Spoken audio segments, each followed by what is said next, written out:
Chapter 32, Party at the White House. The Ladbrokes Mafia were four old gangsters, long retired, who spent most of their time in the local bookies, hence the name. Bob, the ex-bank robber, Sykes, the professional thief, and Basher, the ex-heavyweight boxer, had worked together with their charismatic frontman Freddie for over 40 years. "That'll do, Duke," said Freddie. Duke, the barman of the White House pub, descended the stepladder after hanging up a welcome home banner over the buffet. "Very good," said Bob, who then coughed in a way that made Sykes wince in sympathy. "I'm booking you into the doctors," Freddie said. "I dinna care what you say, that isna right." Bob only lifted his hand in a gesture to indicate he'd be okay in a moment. "Get me a glass of water, would you, Duke?" said Freddie. Duke poured a glass and handed it to Bob. Bob had a sip, and then a couple of deep breaths. "Where are Barney and Grace? When are they getting there?" he asked, to deflect attention from his cough. "Should be heading up about the now," said Freddie, punching his arm out to get his Rolex free of his cuffs. Tailored suits, fine cotton shirts and expensive shoes had always been part of Freddie's suave appearance. Now in his 80s, he still looked the part. A fine spread, said Basher, who weighed in around 19 stone and could still floor anyone he gave a right-hander to. After losing his boxing license in his late 20s, he teamed up with Freddie, who needed a minder. The collaboration had been a prosperous one. Basher made more money in a year with Freddie than he had in 10 years of fighting. "They'll be delighted," said Sykes, who pinched a cheese-pickled triangle from under Freddie's nose. Old Betty and Maggie had done the catering.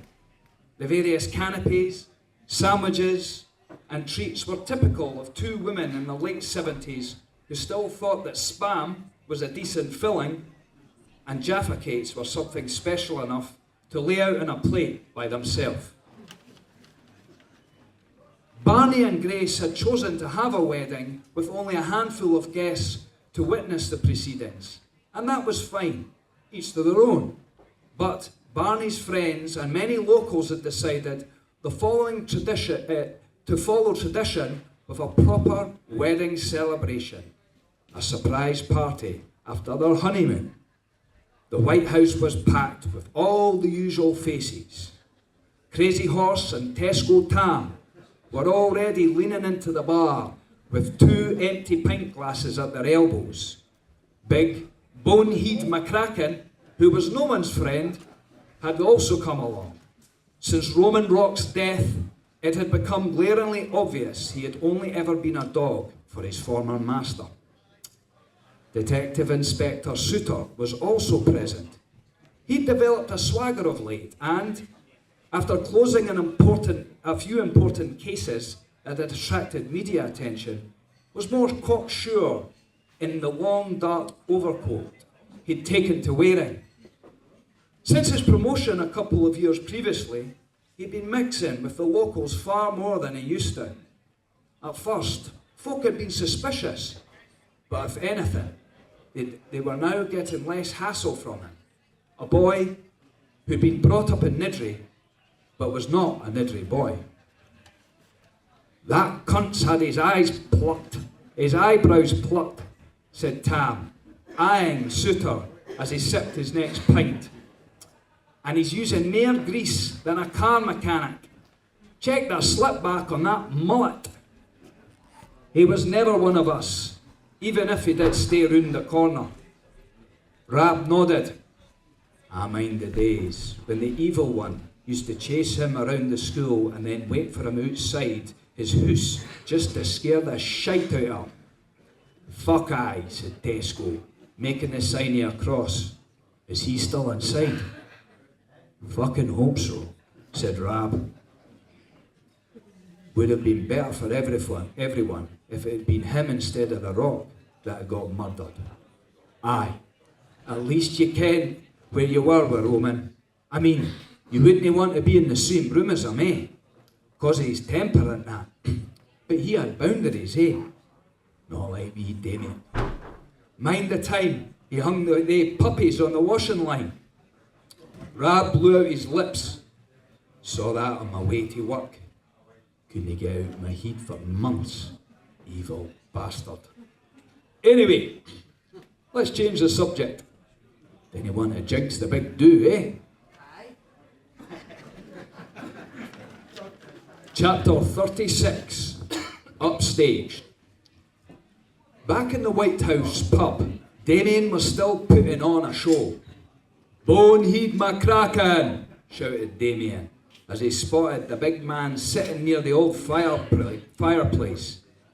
"My deed brother's loyal lapdog." Boneheed had earlier stretched out on his seat, lowering himself in hope of avoiding being noticed. "Surely you didn't think you could hide that big bald head of yours from me," said Damien. "This is not your lucky day. I wouldn't bother doing the lottery if I was you. That reminds me, people. Does anyone ken about the time my fucking dad tried to drown me? It was big news round here at the time. It wasn't a lucky dip like the lotto. It was an unlucky one." Damien spun around with his finger raised and shouted, "Question." Most of the audience stared back like rookie soldiers being drilled by a sergeant. Was it an unlucky dip for me or for my dad? Damien waited to see if anyone would answer, but no one did. Well, it made my mind up about the only way I would never want to die: drowning. I'd rather be burnt than drowned. Have any of you cunts ever had the pleasure of smelling burning flesh? Well, if hell has a smell, then it's got to be that. A few laughs tittered out. No one knew if Damien was serious or not, but most dismissed it as bravado and grim humour. It was at this point that Rab and Tam decided to sneak off into the toilets. "Fancy a line, Tesco," said Rab. Tesco nodded and went with Rab to the toilet door. Neither of them noticed the two other men, who followed close behind them. Anyway, there was my old bastard da. Aye, he got the unlucky dip, as he fucking failed to drown me, and he suffered for it. No one laughed this time. Am I no fucking funny anymore, people? Suddenly, Tesco and another man came crashing out the toilets, knocking lumps at each other. Rab and the man's companion soon followed, their fight spilling out onto the dance floor. When they bumped into others who took offence and joined in, wild screams, shouts, fists flew, a bottle was smashed on a face, people fell back to avoid being hit. Damien's show was instantly forgotten amid the paga as more men and two women joined in. I ken how to stop this, said Davy, who put on a record and turned the volume up full, picking up his spare microphone. The opening notes of Sweet Caroline started to play, and then Davy sang the words. Where it began, I can't begin to know, but then I know it's growing strong. By the time the chorus rang out, many people were singing. The fights had petered out into farcical, drunken sing-song, with the injured being helped onto chairs. The wailing of the approaching sirens was accompanied by blue lights that strobed through the opaque windows of the pub. Damien decided it was time for him to leave. Fucking lunatics, he said to Spency, and I hate this fucking song. A prick next to me in the cell used to play it over and over, until I got him one day and gave him a crackling nose. He almost laughed at his own joke, but then decided instead to throw his microphone at Davy, who turned just in time for it to hit his upper back and not his face, drawing a wince from the DJ. Damien then eyed Boneheed McCracken and swiped his index finger across his own throat, mouthing the words, "I'll see you later," before shouting at his goons, "Let's get the fuck out of here."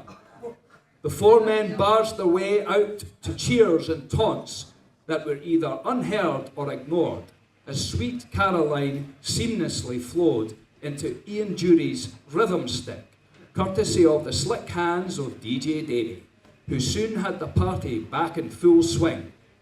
Rab was trying to stem the blood on Tesco Tam's heat with a bar towel when a young girl came over. "Here, let me have a look at it," she said. "I'm a nurse." The girl rummaged in her handbag for a suitable bandage. She stopped, raised her eyebrow at Rab, and then told Tesco to hold his eyes, tilt his head back. "Yes, nurse," replied Rab, who had to hold a laugh when she pulled out a sanitary towel and a tiny roll of sellotape. "Shush," she said, as she taped the fanny pad to Tam's forehead.